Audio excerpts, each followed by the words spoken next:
రాష్ట్రంలో హరీష్ రావు గారు కేటీఆర్ గారు కొత్త డ్రామాకు తెరవేసిండ్రు. రాష్ట్రంలో ఉప ఎన్నికలు వస్తాయి, ఏదో అద్భుతం జరగబోతుందని చెప్తున్నారు. నేను స్పష్టంగా చెప్తున్నా, ఈ రాష్ట్రంలో ఎలాంటి ఉప ఎన్నికలు రావు, లోటపీస్ రాదు.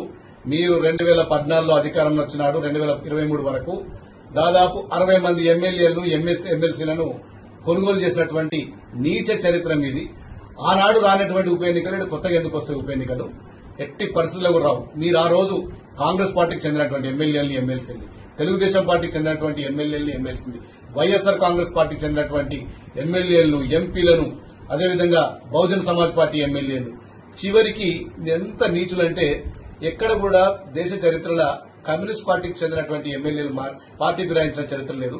వాళ్ళని కూడా మీరు ప్రలోభ పెట్టి లొంగ తీసుకుని బెదిరించి భయపెట్టి మీరు ఆ రోజు అక్రమంగా సంపాదించినటువంటి సొమ్ముతోటి, వేల కోట్ల సొమ్ముతోటి ఎమ్మెల్యేల్ని ఏ విధంగా కొనుగోలు చేసిండ్రో తెలంగాణ రాష్ట్రంతో పాటు యావత్ భారతదేశం అంతా చూసింది.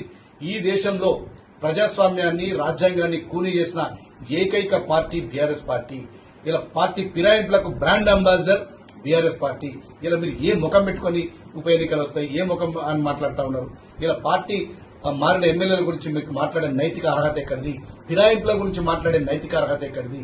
ఈ దేశంలో మీ అంత విచ్చలవిడిగా, మీ అంత సిగ్గు లేకుండా, మీరంత అనైతికంగా పార్టీ ఫిరాయించిన చరిత్ర భారతదేశంలో ఏ పార్టీకి లేదు. నేను ఒకటే మిమ్మల్ని డిమాండ్ చేస్తా ఉన్నా, మీరు గతంలో ఫిరాయించినటువంటి పార్టీ ఫిరాయింపుల మీద తెలంగాణ సమాజానికి ముక్కు నేలకు రాసి క్షమాపణ చెప్పాలి. అంత విచ్చలవిడిగా మీరు ఆ పార్టీ ఫిరాయింపులు చేస్తుంది. ఈ రోజు ఒక పార్టీ ఉప ఎన్నికలు రావు మాకున్న సమాచారం మేరకు. ఒకవేళ ఉప ఎన్నికలు ఎప్పుడొచ్చినా ఈ రాష్ట్రంలో అన్ని సీట్లు మేమే గెలుచుకుంటాం. మొన్న మీకు పార్లమెంట్ ఎన్నికల్లో మూడో స్థానం వచ్చి డిపాజిట్లు పోకుండా ఏ విధంగా అయితే ప్రజలు తీర్పిచ్చిండ్రో, రేపు జరగబోయే ఉప ఎన్నికల్లో కూడా అదే విధంగా తీర్పిస్తారు. ఒకవేళ ఉప ఎన్నికలు వస్తే ఇంకొకటి కూడా చెప్తున్నా, మీ పార్టీకి సంబంధించినటువంటి మీ కుటుంబంలో 2-3 ఎమ్మెల్యేలు తప్ప మిగతా ఎమ్మెల్యేలు కూడా మా ముఖ్యమంత్రి రేవంత్ రెడ్డి గారు ఎప్పుడు గేట్లు ఓపెన్ చేసినా పార్టీలో జాయిన్ కావడానికి సిద్ధంగా